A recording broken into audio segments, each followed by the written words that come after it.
I'm not on the bandwagon. The Knicks may have had one of the most dominant performances leading up to the NBA Finals, but I will not be on the bandwagon. That's not happening. It's not how it works. But good for them. Good for the friends of mine that are fans of them. But can they win 4 more games is the question. John Canes, 2 wins away from the Stanley Cup Finals. Will it happen?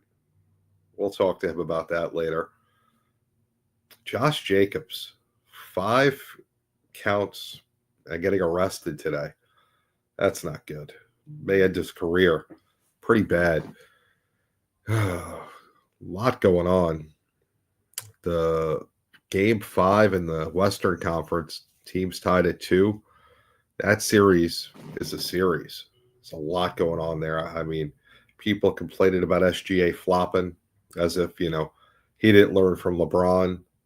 He doesn't have a burner like Harden or KD, but I don't know. But I am not jumping on the bandwagon.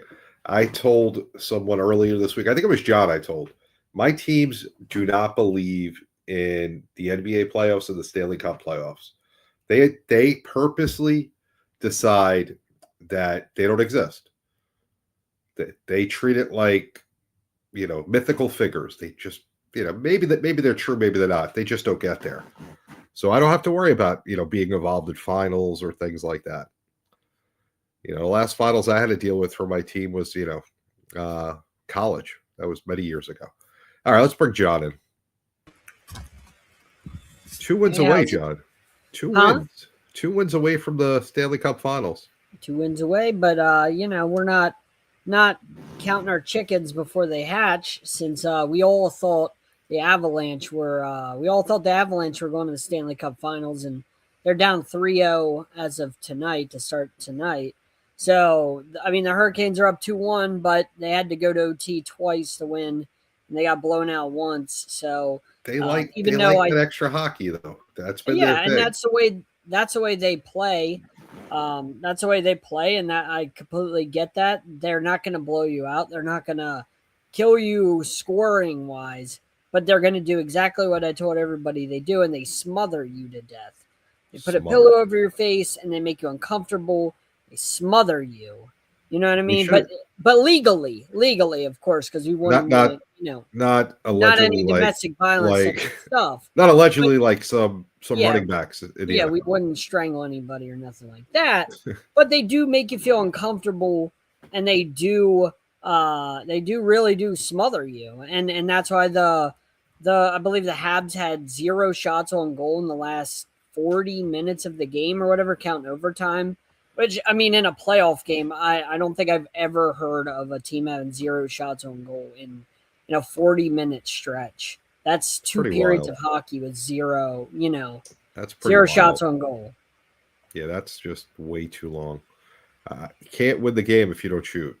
They had 15 icings last night and 12 shots on goal. They had more icings than shots on goal. There's something wrong with that. Let's bring in Jay. He's pretty icy.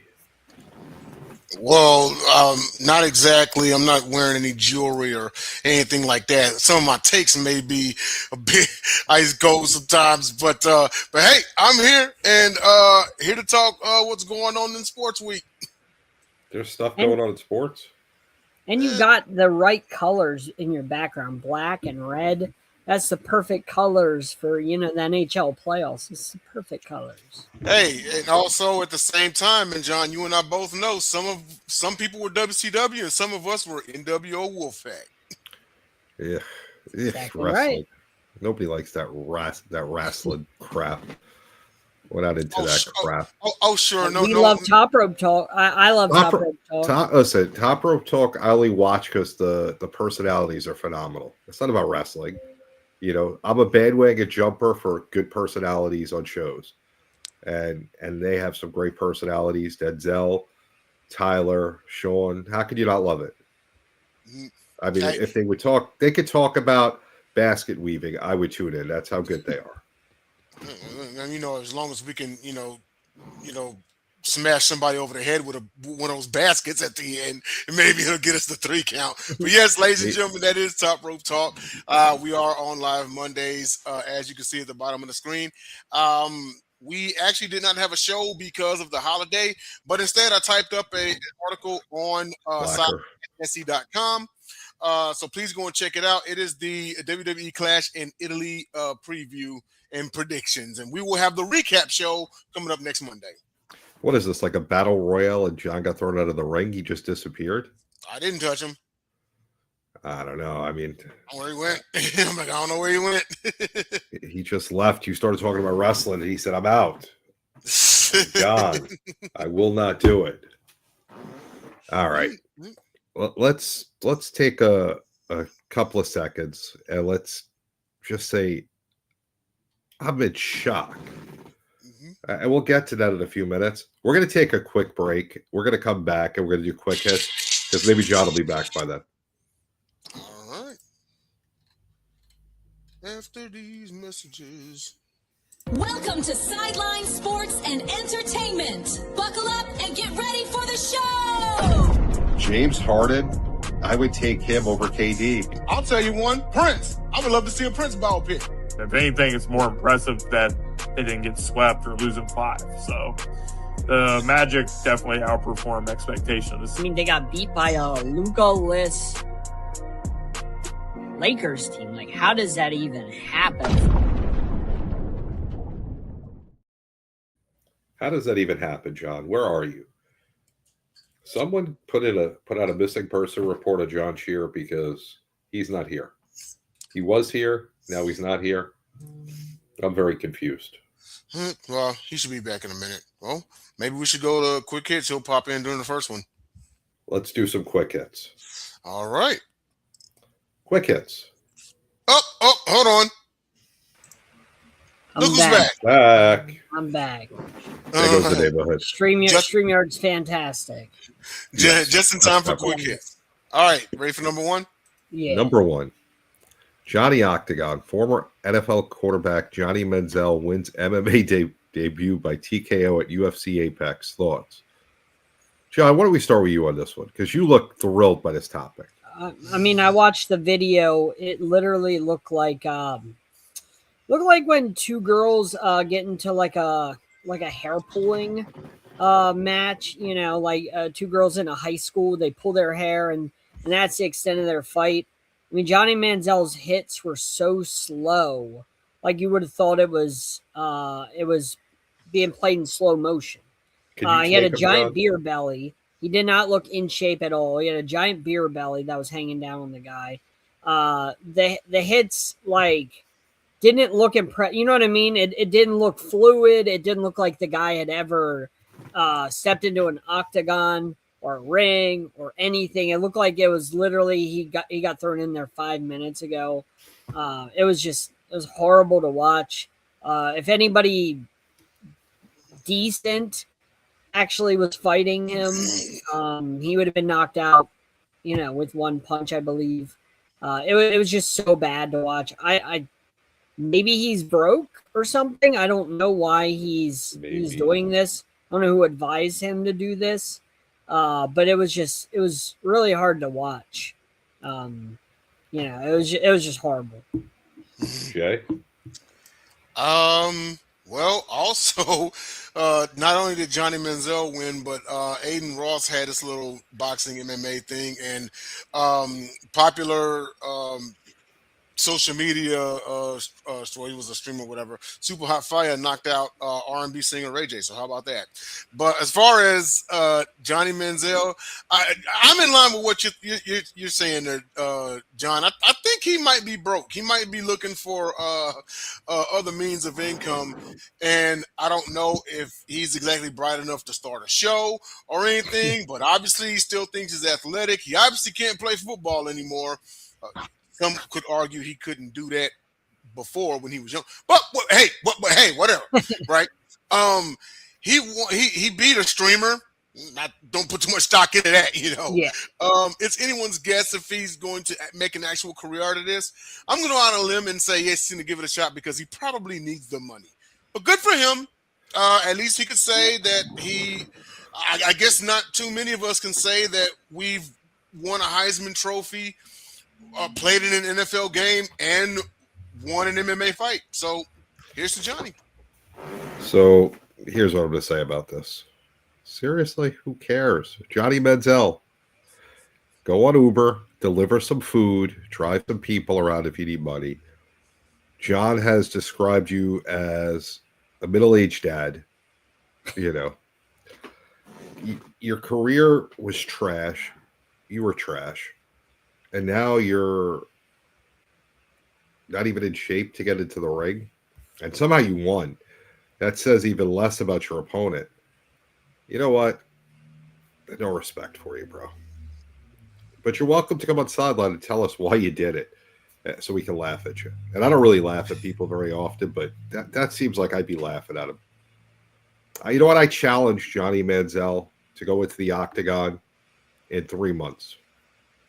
I'll have a cigarette as I go walk into the ring just to prove that he's that out of shape. All right, number 2. And on the brighter side of things, Florida passes Teddy Bridgewater Act, allowing high school coaches to financially assist athletes. Will this make high school sports better? I'm going to start with this one. The whole fact that they had to actually pass a law for this is absurd, stupid, and a waste of taxpayer money that they actually had to talk about this and put it in writing. You know, the fact that Teddy Bridgewater, A, has the money and can do that, and the fact that he did do it says a lot about who he is as a human being, you know, and that's the way it should be. You know, he's not buying these kids a Ferrari. He's paying for meals and making sure that they're well taken care of. That's what coaches should be doing. John? The fact that coaches have to even do this is ridiculous. You know, the schools should be providing those things for the kids. The kids should be taken care of. They should have meals. They should have jerseys. They should have pads. They should be able to have everything they need to play the game or whatever sport it is at their school. And the fact that they don't have what they need is very telling. And so I think that, it's noble of him, but he shouldn't have to do that. That should all be taken care of by somebody else. That shouldn't have to come out of Bridgewater's pocket. We shouldn't have to make a rule about this. But unfortunately we do. And I'm glad there's a rule because there's no reason for Bridgewater to have been shown the curb after what he did. I mean, he should be given an award or something, a medal for doing that for those children, because that's what coaches do. You look out for the kids, whether they're young men, young women, whatever. You look out for them because your job is not just to help them win games, but it's help prepare them for life. Jay? I think this is phenomenal, but I also think this is a little Johnny come lately. You know, without getting too political or anything like that, you got to think whenever you have impoverished kids, you know what I mean, and all they have is a football and the abilities, you know, you would think their family may not have the means to afford, like you said, meals, uniforms, equipment, and things like that. So this right here, you know, I'm in line with what John said as well. It shouldn't be on the coach. Don't get me wrong. Teddy Bridgewater has a heart of gold, but it shouldn't be on the coaches. They should have a separate fund within the city to help kids like this. You know, Yep. like you know what? If it could be an extra tax for people to pay too, and I know we're not a fan of new tax or anything like that, but if it could help somebody less fortunate, I know I wouldn't mind paying it. Let them. Right. They paid our tax bill, John. Everyone send their tax bills to Denzel Snipes at the Denzel Snipes Fund. It would only be for this, but no, I wouldn't mind my money going towards something like that. If I knew that it could help somebody, you know, have the equipment, have the uniforms, meals and such, so they can play football. Because again, we're talking about how many NFL players throughout history have come from the hood, have come from impoverished neighborhoods, have come from the inner city, you know, families that couldn't afford anything. Whenever we watch the NFL draft, it seems like every kid that's getting drafted and just about every single year. Yep. Yeah, just about every single year they get drafted. They interview their mother, or they interview them, and they're like, "Yeah, I'm gonna retire my mom. I'm gonna buy my dad a house. I'm gonna do this." But this is just one more step that will see that they will make it to where they need to be. Because you sure would hate to see another what if story. Like, wow, this guy had the ability to be a 5-star, go on to maybe win the Heisman and get drafted, but couldn't do so because he didn't have any money. And I know that sounds like a bit of a stretch or something, but no. As for this is awesome. This is great. And I'm really glad that Teddy Bridgewater was the one to captain this whole thing. And not to be political, but I mean, if this is where our tax money is going to, I'm sure it's going to. This is a lot better means than some of the other places that our tax money typically goes to. Not to be all political and stuff, but Listen, I would say this goes a lot further than it typically goes. any way you can help kids, it should be done. I mean, and it should have fallen on the coach, but the fact that Bridgewater stepped up and did what he needed to do says more about who he is, and the fact that it took the legislature to step in after. It's just horrible. No respect for it. All right, number 3. All right. Name a rock band hip hop collaboration you would have liked to have seen. What did you would like to see? One song. Jay, you start with you on this one. You know what? I was thinking about this as I was doing a little grocery shopping earlier, and I was like, you know what? What if there was a Nirvana Tupac collaboration for even one song? Reason being is because we're talking about two entities that were very anti-establishment. They said what they meant what they said. It came from their chest. It was going from their voice to the microphone to your ears. I would have loved to have heard a collaboration song by them talking about going against, the corruption that goes on and so forth, and basically being a positive voice to the people, and sending a message to stand up for yourselves and speak up for yourselves and everything like that. Just I always thought that they mirrored in content. It's just one was rock and one was hip hop. So I would like to see Nirvana and Tupac. John? I'm thinking. You have to pass. You have to go back to me because I'm thinking. This is a deep question. I'm very much a music person.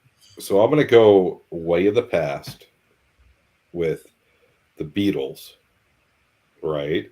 Mm-hmm. And I'm going to go. This would still be past because the person's passed away. Biggie.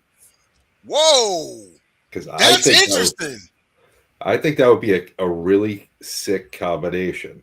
The Beatles and Biggie Smalls. Yeah. The Beatles and Biggie Smalls. Yep. I think that would just be kind of wild because you'd have like the old school, like, do like a Lucy in the Sky with Diamonds with the Biggie verse up in there. Mm-hmm. Oh, that would be deep. I mean, Strawberry Hill you could do. I mean, there's so much. I could just see it now. And that's just me spitballing off the top of my head. I mean, I think that would be a cool combo. John? All right, what if you put Jay-Z and Elvis together? Jay-Z's one of the top all time. Elvis is one of the top all time. And Elvis was the king of rock and roll, at least back then. Rock and roll is different than what it was when Elvis the Beatles, yeah. But, imagine if Elvis was in this day and age, what he could do with music, with the equipment that he has. And then he teams up, for one song with a guy like Jay-Z, who, is top of his game, and Elvis is at top of his game. I feel like Elvis would be a really cool, if he knew hip-hop today, if he knew the musicians today, I feel like Elvis would be a really cool dude, and I feel like he would get along with rappers. Like, even though you wouldn't think he would, the way he dressed and stuff, I feel like he would get along with rappers really well. So I feel like Elvis and Jay-Z could make some sick music. It might be what I mean. We did see an official Jay-Z Linkin Park collaboration. That was the inspiration for this quick hit, by the way. But yeah, Jay-Z and Elvis, very interesting. Literally two of the best from their eras. And speaking of rap, did you know that Garth Brooks was supposed to be a rapper, and he ended up settling for country music, but he actually wanted to be a rapper. He was supposed to be a rapper. That was his passion. John, I want to see you ask him about that. And you know the whole thing about Kenny Chesney and Peyton Manning, right? No, what's going on with that one? All right, so Kenny Chesney and Peyton Manning are best friends. Kenny Chesney grew up wanting to be a quarterback, and Peyton Manning grew up wanting to be a musician, and they're best friends, and they ended up having the career of their best friend. They ended up having their best friend's career that their best friend wanted, but ended up settling for the opposite one. But you see, what messed up Isn't that pretty cool? Kenny Chesney could have Peyton Manning step in for him during a concert and sing a song. Peyton Manning can't say, Kenny, you go out there and lead the drive. I'm just saying they both, like, Peyton wanted to be a musician. Yeah, that's pretty Kenny cool. Chesney wanted to be a quarterback. Right. But, Kenny can make Peyton's dream come true anytime he chooses to. Peyton can't help Kenny at all. He can't say, come on, take the Broncos down the field, go play a couple of snaps for Indy. It just can't happen. The closest thing I could say for Kenny Chesney, if he wants to come to Radio Row next year, challenge me in the Brawny, the Bounty, it's Bounty competition, football throwing competition. The last time I played a professional athlete, I beat him in that competition on Radio Row. Yes, absolutely. Jay was pretty good. JB threw like a grandma. Yeah. So if Kenny Chesney wants to try and be a quarterback, there you go. All right. Now we must silence him with the commercial, and we'll be back right after this. Welcome to Sideline Sports and Entertainment. Buckle up and get ready for the show. James Harden, I would take him over KD. I'll tell you one, Prince. I would love to see a Prince ball pick. If anything, it's more impressive that they didn't get swept or losing 5. So the Magic definitely outperformed expectations. I mean, they got beat by a Luka-less Lakers team. Like, how does that even happen? So let's talk a little Eastern Conference Finals. The New York Knickerbockers. They are 12-2 in the playoffs. They have not lost a game by more than 1 point since March. This team is on fire. First of all, is this the best playoff run that anyone has ever seen? John? Best playoff run anybody's ever seen? In the seen? NBA. In the NBA? Yeah. No. I mean, it's a great run, don't get me wrong. But, I mean, we've seen other teams, like, roll through the playoffs a lot more. I mean, the Thunder didn't have too much trouble last year. I mean, we've had years where the Warriors just, really dominated the playoffs. They slept through the playoffs. I mean, think about when the Heat went to 4 straight finals. They went to 4 straight finals with that Bron, Wade, and Bosh. They walked to the finals for 4 straight years. There was no doubt about it that they were getting. They had some game 7s that they had to win. They had some tough moments in the playoffs, but ultimately, like, we knew they were going to. We didn't know how many years they were going to be together, but we knew that year 1 they were going to the finals. We knew year 2 they were going to the finals. Like, we knew that they were like the heaviest favorite to get to the finals we probably have ever seen when they established that team. It was like pencil them in for the finals. Okay, what can they do in the finals? But like, I've never seen a team penciled in, and there's like nobody could make an argument that they weren't going to the finals. That Heatles team. Like, but that doesn't show up as impressive, John. That just means it was. They walked to the finals. Like, they did it with their eyes closed. You said that they had game 7s. The Knicks. Yeah, they had game 7s, but you knew they were going to multiple finals before they ever played a game together. And they did. Like, that to me was way off base. If you're in a game 7, it's not way off base. If you're in a game 7, you're not dominant. Finals. You're not dominant if you made to a game 7. Jay, what's your opinion? I mean, as far as, the job isn't done just yet. I wouldn't call it like one of the greatest, not most dominant, absolutely, which I think that's kind of where you were going, JB. But it is worth noting, I pulled up a note before the show here, that the New York Knicks have actually they've outscored their opponents by a total of 262 points in their last 11 games. That is the largest point differential in any 11-game span in NBA history, regular or postseason. In the last 3 closeout games, the Knicks have won by at least 30 points. So as far as utter dominance, absolutely. Absolutely. But also part of that Cavs, the last game, is the Cavs quit. You know what I mean? Like, you watch the Cavs, they quit that game. They didn't. I mean, there was no hustle. Like, I watched a play where they went for a layup, it got turned over, and 3 guys walked back. In an elimination game on your home court, 3 guys walked back. 2 guys ran back and returned. So what you're saying, John, you're saying quit. that the Cleveland Cavaliers have no backbone. They are weak. And the Sixers quit too on their home court. Sixers quit Atlanta? as well, like Did that Atlanta last quit? game. Did Atlanta quit in the game 6? No, Atlanta's the only one that gave them trouble. It's just it went from they were up like 15-14, they were down like 72-22, like, but before they blinked, and we were all like, "Wait a minute, this is the second quarter." Yeah. Like, how Craziest thing I think. How do you go on a 58-7 run? Like, I don't. So, that was crazy. I will say this much, John. I don't think I've ever seen an NBA playoff, and when I say this, I hope I'm making sense. I don't think I've ever seen an NBA playoff series end at game 1. When that comeback happened, when they blew that 22-point lead with 7 minutes to go to overtime and lose, it was like that took the wind out of the sails of the Cavaliers for the rest of the series, because they got smacked the rest of the way. And like you said, by game 4, seemingly they quit. They quit, yeah. But if you look at it, Jay, the Knicks on paper are better than the Cavs.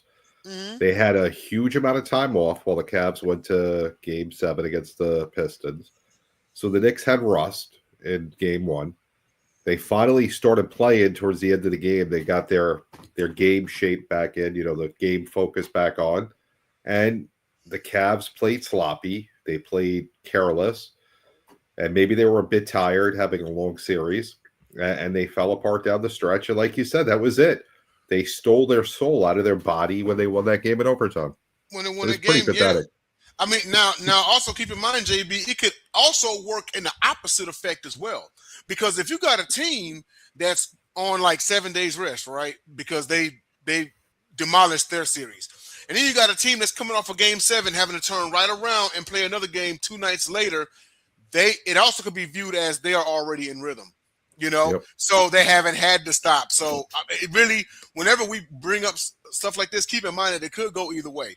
A team can be rusty, or they can have just enough rest, or a team can be tired, or they could be in rhythm. It really just depends on which team is playing. It was just astonishing to me. Go ahead, John. The rust thing, and it's the same thing with Carolina. And I thought about this. Typically when you're coming out of it game 1, you're coming into game 1, and you're just feeling the team out, really. When you have you're that team that's coming off all that rest, another team came off game 7. You're really feeling them out, and it takes a while to feel them out. And I think that's what the Knicks did with the Cavs. I think that's what the Canes did with the Habs. Was they were just kind of feeling them out. Once they got a feel for them, then they were able to be like, okay, now we know where to attack you. It cost the Canes a game, and the Knicks, it almost cost game 1. The Knicks were able to come back from 22 down. And once they did, and once they were like, okay, we know how to attack these guys. We know where their weakness is. These guys, no, we know how to attack one guy. We know how to attack Harden, because that's exactly what happened. We talked about it, John. They ISO'd Harden on defense. That is what happened. And that's on the coach. Now, next question for you. Mm-hmm. So, Knicks fans, some celebrity Knicks fans, Fat Joe in particular, bought courtside seats, right, for game 4. The Cleveland Cavaliers would not allow him to sit courtside. They said, and I quote, "Knicks fans cannot sit courtside." This man purchased tickets. Yes, it was on the resale market, but they were valid tickets, and they would not allow him to use it. What's your guys' thoughts on this whole policy of this? Teams not allowing people from other fan bases to go to a game or sit in a certain seat. What's the thoughts on that, John? I feel like you're discriminating, right? If you're discriminating because somebody's wearing a different jersey or roots for a different team, I feel like that really treads into the discrimination category, and you're really getting into some muddy waters doing stuff like that. I don't know legally how they can get away with doing that because what if the guy is like, yeah, I want to sit there. I want to root for the Cavs this game. Like, who are they to say who he can and can't root for, Like, he could say, I mean, he could show up all these Knicks games before and root for the Knicks, but fandom isn't signed into a contract. You could root for whoever you want, today, tomorrow. Look at you, JB. You took a picture of Swoop at the Super Bowl 2 years ago, and you're a Giants fan. You were Swoop is temporarily an Eagles fan. So, fandom you- doesn't have a contract. It doesn't have oh, I'm a Dolphins fan, so that's set in stone. If I want to switch teams the second I can, there's no rules to fandom. You can do whatever you want as a fan. So I don't feel like you should be able to have that held against you. Legally, I don't think they should be able to hold that against you because who the hell are they to say how you act as a fan or how you live as a fan or how you root for teams? You know what I mean? You can like all 30 teams, 32 teams, whatever. If that's what you choose, nobody can tell you can't do that. Right? Jay? I agree with you, Jay. All right, I'm going to be bad cop on this one, and pardon my French, but I think it was a bitch move by the Cavs organization. Yeah. I don't give a damn what anyone got to say about that one. Look, it's sour grapes because their team got smacked. Their team quit. They knew there was a very, very minuscule chance of that team winning the game and making it 3-1, and they didn't want Knicks fans courtside celebrating. Look, be mad at your team for quitting after game one. It was what it was. Be mad at your coach, like John said, or JB, I'm sorry, for not readjusting when Harden was getting his ass bust out there during the comeback. That comeback took all the wind out of your sails, and then it's just sour grapes. Your team quit. You didn't want to see Knicks fans in the front row cheering. However, this isn't the first time that I've heard of anything about this. You guys remember the 2014 NFC Championship game, Niners-Seahawks? This was the infamous Richard Sherman game. Rant by Richard Sherman. Yeah. Beforehand, the Seahawks organization actually made it a point not to sell tickets to Niners fans. Do with that info what you will. See, in my opinion, it's money that goes into that organization's pocket anyway. So why are you sitting up there denying it? You know what I'm saying? To me, you're kind of turning down $1, but whatever. They's like, hey, you can't sit front row. At least they let them in the arena. All right. But I mean, Fat Joe always sits in the front. Spike Lee always sits in the front. And just like our guy Pinsman Sports up here, he said, yeah, that's why Pat Ewing was in the second row. In my opinion, they knew their team quit. They knew their team was done. All they had playing the 4 quarters was just a formality. That's it. They just didn't want to see Knicks fans out front cheering their team on. Listen, it's first of all, he had a valid ticket. It's not his fault. The person who had the ticket resold it. He purchased a valid ticket. He should have been able to sit in that seat. Fan of whatever team, doesn't matter. It's, to me, once you start doing that, it shows your organization has no class, and it has no business being in a sports league. Part of sports is John likes the Orioles, I like the Yankees. We're going to bicker. We're going to talk about it. I'm going to tell him why his team sucks. He's going to tell me why my team sucks. And you know what? I'm going to respect him at the end of the day. We're not going to kill each other. It's sports. That's what makes this fun. And I just, to me, it shows you're weak when you do something like that. Dan Gilbert and the Cavs organization, weak-minded, weak, just disgusting. I mean, I read that yesterday. I was literally just laughing when they got blown out because it couldn't have happened to a better team. You know, when you do something that childish, you don't deserve to win. It started with Philly the series before where they try not to sell tickets to New York people. You know, who cares? You know, the Chargers haven't had a home game in like 40 years. Yet they go on to play every week. They don't say, oh, we're not going to sell tickets if you're a fan of whatever. They just go and play football. Yep. You know, I've never heard of such stupidity. I need a break after that because the Knicks. Welcome to Sideline Sports and Entertainment. Buckle up and get ready for the show. James Harden, I would take him over KD. I'll tell you one, Prince. I would love to see a Prince biopic. If anything, it's more impressive that they didn't get swept or losing 5. So the Magic definitely outperformed expectations. I mean, they got beat by a Luka-less Lakers team. Like, how does that even happen?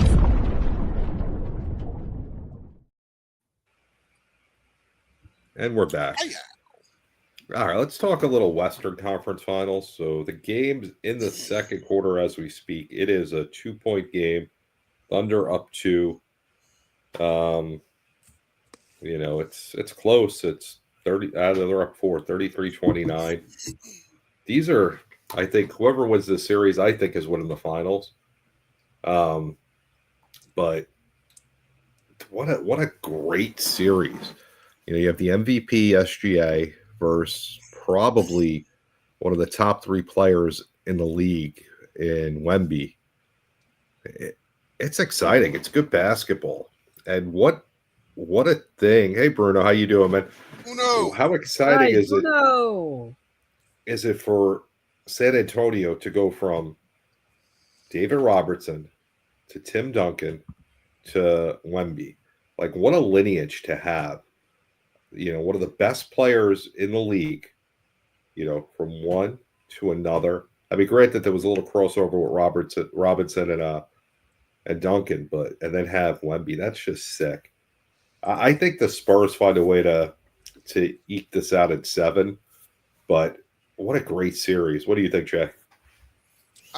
Yeah, this right here is most definitely a heavyweight fight. A lot of people are considering this the real NBA Finals. You know, now we can't go overlooking because there's that team in New York and waiting on the other side.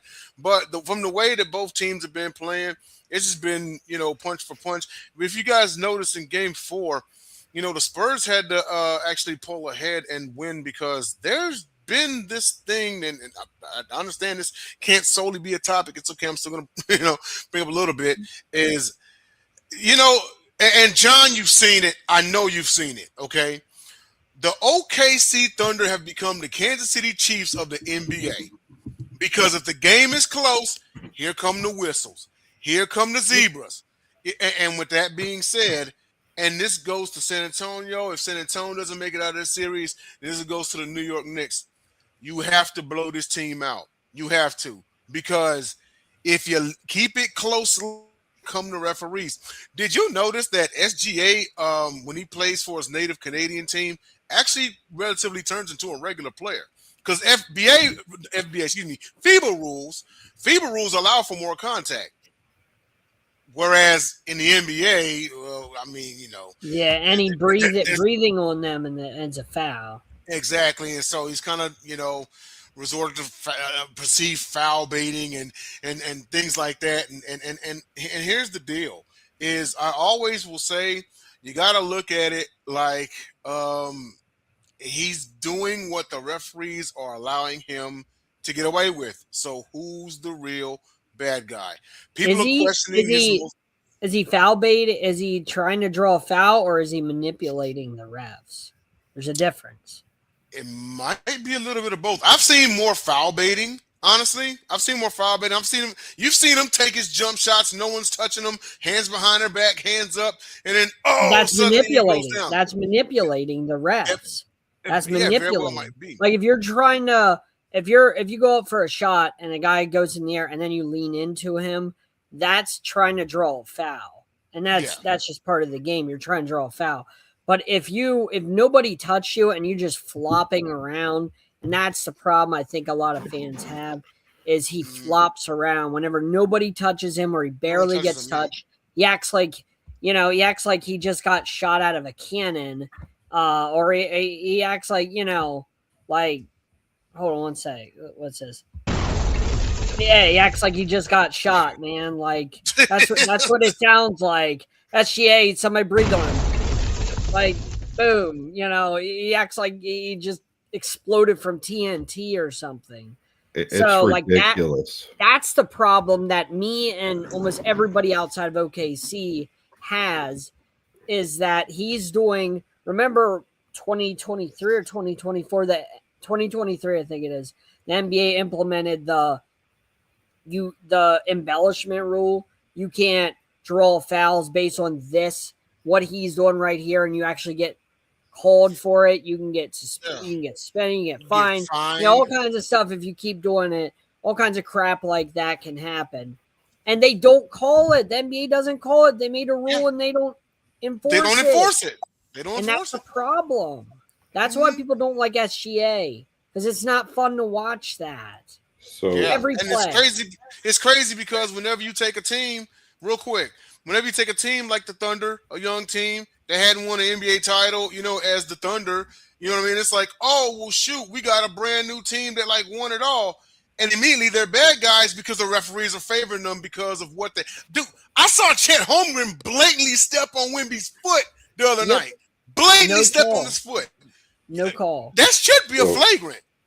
You break the man's foot. What are you doing? That's what they're trying to do. They're trying to take him out. So you are 100% right.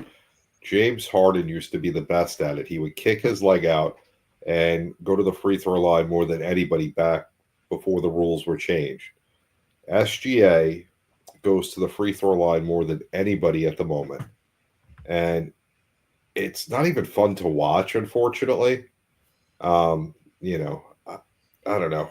He's the most unexciting MVP in the history of the NBA. Not saying he's not a great player, because, being exciting and being great are two different things, but he doesn't move the needle. The Oklahoma City Thunder do not move the needle. The Spurs, they're fun to watch. They have guys that can do a bunch of different things. And they have Wemby, who's one of the best in the game and only going to get better. But I don't know. I mean, to have a guy that can go to the free throw line 20-plus times a night, and you watch some of the plays, he's kicking his leg out, which is against the rules. Do we need to see this? Is this even, and we're allowing this? And then we're going to, give them calls on top of it? It's just a joke. It's a shame, but I think, the NBA should be better than this. But it is what it is. Whoever wins this series should be the favorite to win the finals. But I will say the Knicks are playing unreal basketball. Can't count them out yet. Like I said, we'll see game 2 if the Knicks are for real. Because I'm going to go back to that game 1 as a rest game, and you have to get back into your focus. So they're allowed to lose that game without any question. You just have to split. You just have to split. Game 2, if they show up and they keep it close or win, then it can be a series. So that's my thoughts on it. All right. The Knicks will be on the road for game 1 anyway, because game 1 they're either going to travel to San Antonio or to OKC. Yes. Now, you all have heard my theories about when it comes to playoff series is if you are on the road for the first 2, you need to at least look at splitting. It's great if you go up 2-0, but if you can split it and make it 1-1, now you've stolen home field advantage. So that is what the Knicks would need to do. They would need to win game 1 or game 2 again. It's great, but they at least need to split. Exactly.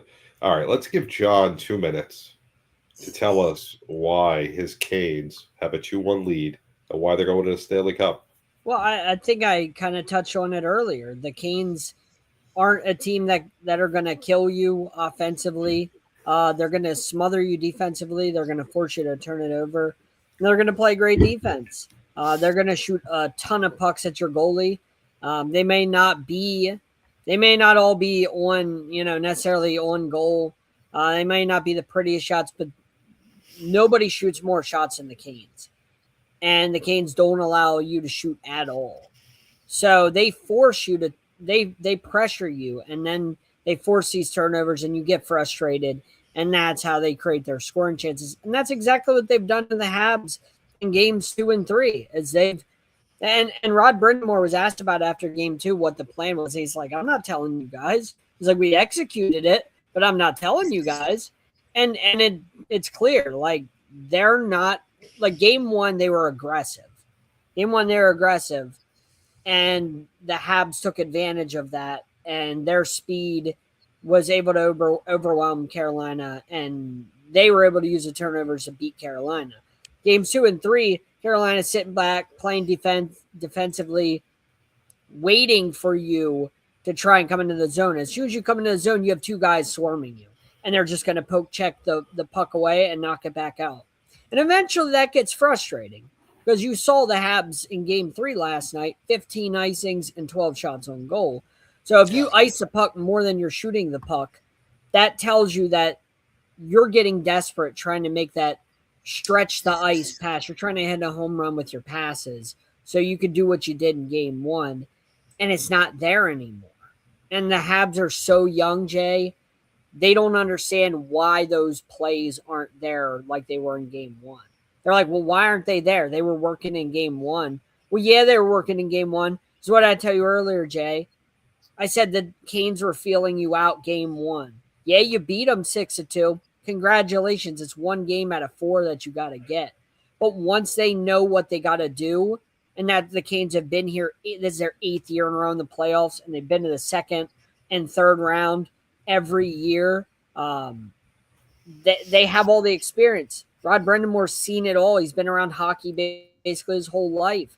Once he saw game 1, what he needed to do, hey, we'll throw game 1 away. We just need to know what our game plan is after 1 game of your best shot. Okay, your best shot. You showed us it on tape. Now we know what to do. And Carolina was like, okay, we'll adjust. They adjusted. And they're like, we're going to smother you. And it worked. They're going to smother them again game 3. It worked. Like, the Habs don't have any answer, Jay, because the only thing they got is run and gun. And the Carolina's like, you can't run and gun on us if we play prevent defense. Mm-hmm. We're just going to force you to dink and dunk, like telling a team in football, hey, we're going to give you check down passes 2 yards, a little bit past the line of scrimmage or at the line of scrimmage. Do what you want, try and get yards after the catch. You're not getting a 10, 15, 20-yard pass. It's not happening. And the Habs are too young. Yeah, exactly. The Habs are too young to be able to understand that. Martin St. Louis, the coach, has been around. He knows hockey, but their players are so young that the Carolina's just taking advantage of it. And no matter what happens in game 4, Carolina gets game 5 and at home for a chance to be up 3-2. If they win tomorrow night, then they could shut it out in game 5, which I think they do. I think they shut out in game 5. And the Habs will learn from it. But if it wasn't for their goalie, this series would be over by now because their goalies kept them in it. So. But I think the Canes win in 5. And then they play Vegas, and it'll be an interesting. So we're going to have to put up a clock next time I say give John 2 minutes. That was about 10. I got a little nap. Well, you asked. I said give me 2 minutes. 2 minutes. You gave me 10. For that, I am taking away game 4 Thank you. From the Carolina Hurricanes. They will lose. Do you think that the NHL could work out a trade and trade the Hurricanes to Florida and get the Panthers for Carolina? There's your answer. I think that would be a great idea. Come on, much better jerseys than that blue, the Carolina blue. I think I'm going to contact Gary and see if we can work that out. All right, so I found the audio buttons. So RG3 tweeted, "Real men don't hit women." That brings us up to our next topic. Josh Jacobs arrested on multiple felony counts, including domestic battery, disorderly conduct, and what is going on with this guy? You know, you can't do that. Real men don't hit women. It's not. There's maybe one out of every 17 billion times when you're allowed to hit a woman. You know, maybe there's like 7 women ganging up on you and, you know, they're about to beat you to death, and then maybe you have to hit one. Yeah. That would be the one time. Out of that And I will 17 billion. say this is all like we don't know all the details. All of this is alleged, so we're Right. not saying any of this happened. Like this is all alleged. Well, he did get arrested. That's He got arrested. That doesn't mean that you're guilty. No. But from all accounts, from all intents and purposes, I think his career's over. You know, I think this he's going to get a suspension from the NFL no matter what comes of this, because the way the NFL works is, well, you got arrested, you have these charges against you, he's going to get suspended. I don't know how long, but I think it should be at least a year. Just not even like before he's charged. He should be suspended a year, I think, without pay. But I mean, obviously, if he's charged, JB, like the Packers will cut him. They could cut him for conduct detrimental to the team, right? Like they could cut him for this and get out of his contract and be done with his contract and move on if they really wanted. Here's my question. Josh Jacobs, say it was, I don't know, he's one of the top running backs, we would say. Yeah, he's a top 10 running back. Say it was, I'm trying to think of a top 10 quarterback. Say it was Matthew Stafford. Oh, you and Stafford. Well, I'm trying to compare, not the greatest quarterback, but he's in the top group, right? If it was a quarterback, does he get cut right away? This would be like if Kevin Durant, right? If Kevin Durant got arrested, because you might as well say they people you hate. No. And it has nothing to do with hating Matthew Stafford. I've already accepted that he has outperformed what I thought he would do, and I give him credit for it. I've squashed it. It'd be a lot more polarizing if it was a QB. But would they cut someone in that position if it was, would it be the same if it was a QB as opposed to a running back? Because unfortunately nowadays, running backs are looked at as, we don't need them. We can just replace them. I mean, once you get blackballed by a league, and I think in these situations, once a guy gets cut, I think that's the blackball. I think that's like, in my opinion, that's all 32 teams saying we're wiping our hands with this guy. Look what happened with Trevor Bauer. He was not guilty, and he's been, in my opinion, shunned from the MLB. I think in my opinion, I think they all got together and they're like, and it was proven the woman lied. That's the thing. But he wasn't even guilty. You know what I mean? It was proven she lied. I think these things happen in sports where all the owners are like, let's make a pact. Nobody's going to touch him. He's going to be a free agent. And Ray Rice, his career, boom, gone. Same thing. Ray Rice was a little different. No, I'm just saying, like once they blackball somebody, nobody signs him, and now magically he's no good anymore. He's you know what I mean? Yeah, I find it interesting if in all honesty, if it was a quarterback and one of the top quarterbacks in the league, not the best, but top 10, would they just wash their hands with him? That is my question. I can answer that. I can answer that real quick. It happened with Colin Kaepernick, and he didn't even get arrested. Yep. Once they decide nobody's touching you, and I'm sure it happens behind closed doors and we'll never know, but I'm sure in these leagues it happens. I mean, Kaepernick, I'll give you a Bauer. Perfect example. Not even criminal. Barry Bonds.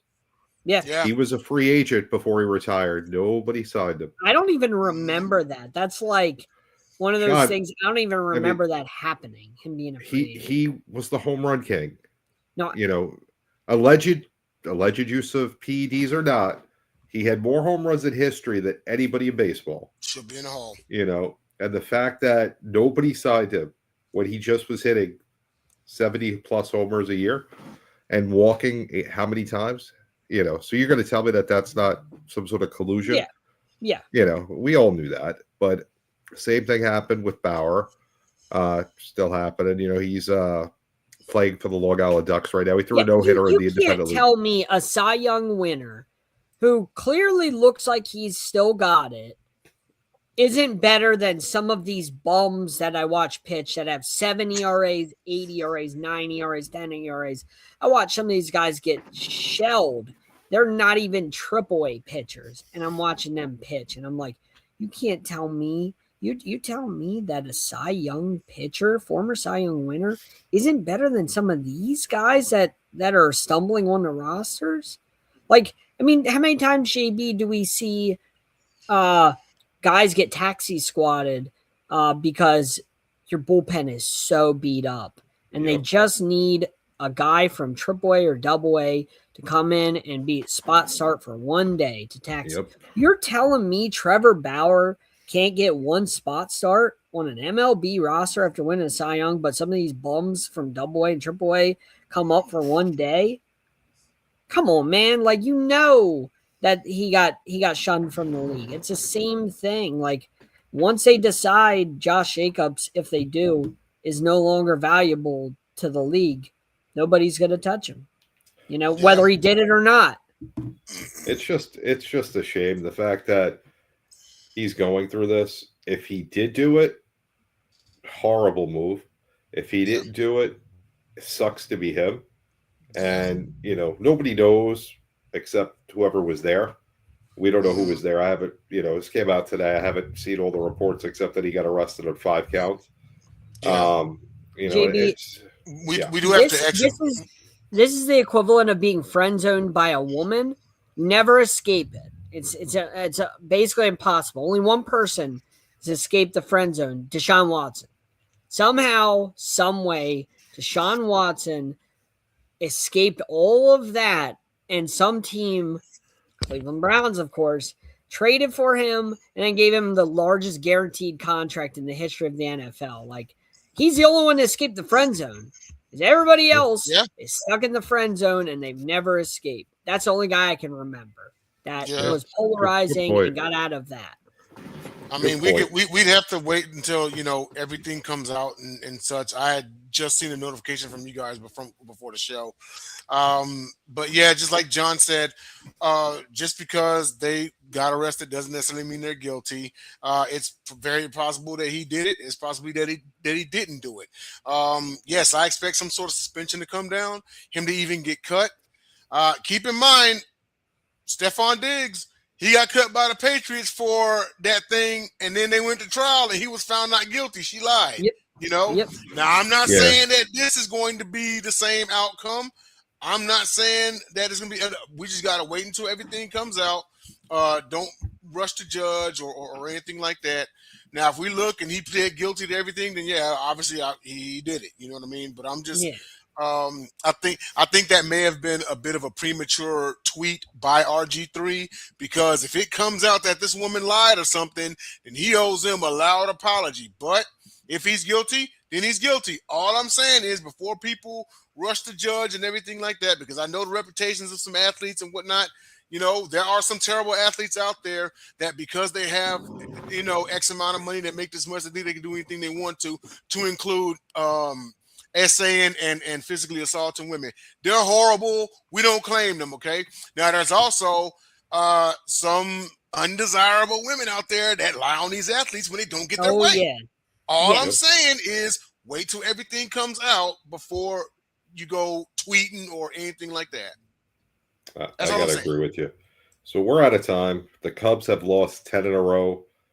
The Spurs and Thunder, 3-point game. Thunder halfway through the second. Cubs have lost 10 in a row. We'll talk about that tomorrow night with Brian McRae, hopefully Botkins and Jason and Denzel. 10 in a row. JB, yeah. Can I add one more point? Because I wanted to add a point to your point earlier. You were right about Bonds. I mean, Bonds hit 28 home runs in his last year. Second to last year, he hit 26 home runs, 77 RBIs. He had 28 homers and 66 RBIs. He hit 276 in his last year. Like, it's not bad. He had a good OPS in his last year. He had a better one than the year before. And He only had 477 at bats, whereas a couple years before that he had 617. So it's like the guy hit well. He had almost 30 home runs. He hit almost 276 with a good OPS. And playing in the National League where he had to play the field, he could have signed with an American League team and been a DH, John, and played another 5 years. So that boggles my mind how nobody signed him. He was a perfect fit for Yankee Stadium. Oh yeah, he would that left field porch would have been that would have been heaven for him. Yep. I mean, to this day, I'm still in shock he didn't sign with them. But we're out of time. We'll be back next week. We miss you as well, Bruno. Next week, tomorrow, Confidential, Ravine rundown. Yes. What day? Ravine rundown tomorrow as well, and then Thursday we got Sports Insiders. There you go. That's the rest of the week on Sideline Sports. A lot happening here. Stay tuned. Download, subscribe, like, follow us on social media. Do all that good stuff so you can see more of us. John, you want to see more of John, really. You want to, because his Canes are going to the Cup Finals. You know, none of us have any other teams alive in any of any other teams alive in this playoff. So let's go. Have a good night, everybody. We'll see you next week.